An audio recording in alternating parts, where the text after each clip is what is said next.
11 000 réfugiés ivoiriens sur les 38 000 que compte le Libéria, bientôt de retour au pays.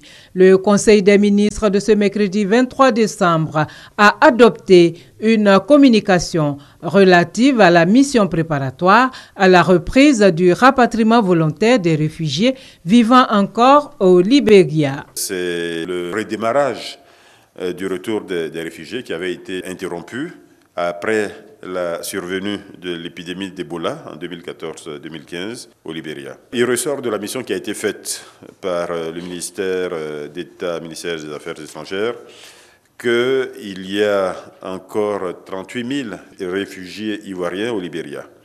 Sur les 38 000, 11 000 ont décidé de répondre favorablement à l'appel du retour lancé par le président de la République. Ainsi donc, il est mis en place des couloirs humanitaires sécurisés pour les convois du HCR qui vont transporter par vagues donc les réfugiés venant du Libéria.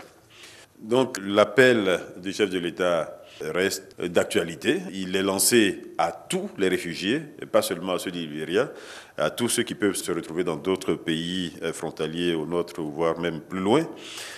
Tout est mis en œuvre pour qu'ils reviennent. Il faut savoir qu'au départ, au moment de la crise, il y avait plus de 300 000 réfugiés ivoiriens dans tous ces pays. Aujourd'hui, on en dénombre autour de 50 000.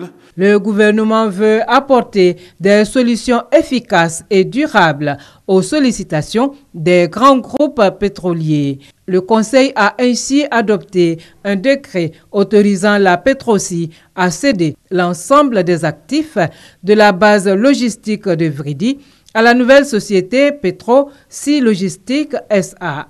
Le Conseil a donc autorisé la société Petrosi à s'engager avec la société Sea Invest dans la création donc de cette société commune Petrosi Logistique SA.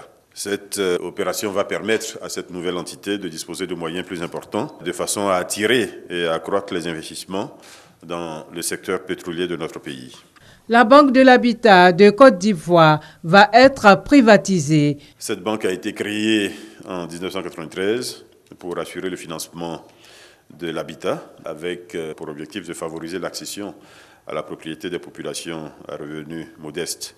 Toutefois, le volume des ressources dont cette banque dispose aujourd'hui ne lui permet pas de remplir convenablement cette mission qui lui a été confiée. Donc, il a été décidé d'opérer un retour de cette banque vers un statut de banque universelle. Donc, cela va consister en la cession de 51,6% des parts aujourd'hui détenues par l'État et ses démembrements à des privés.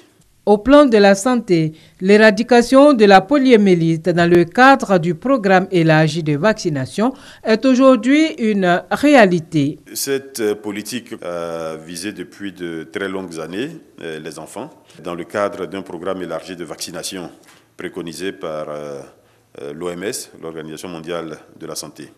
Cette politique qui a ciblé les enfants de 0 à 11 mois et les femmes enceintes a donné des résultats. Depuis 2011, aucun cas de poliovirus sauvage n'a été diagnostiqué sur le territoire ivoirien. Au regard de cette performance, notre pays a été autorisé à présenter un dossier de certification à l'OMS, dossier à l'issue duquel la Côte d'Ivoire a été déclarée libre de poliomyélite. En information, notons que le président de la République, Alassane Ouattara, va prendre part le 29 décembre à l'investiture du président du Burkina Faso. Le prochain Conseil des ministres se tiendra le 6 janvier 2016, après la cérémonie de présentation de vœux au chef de l'État le 5 janvier.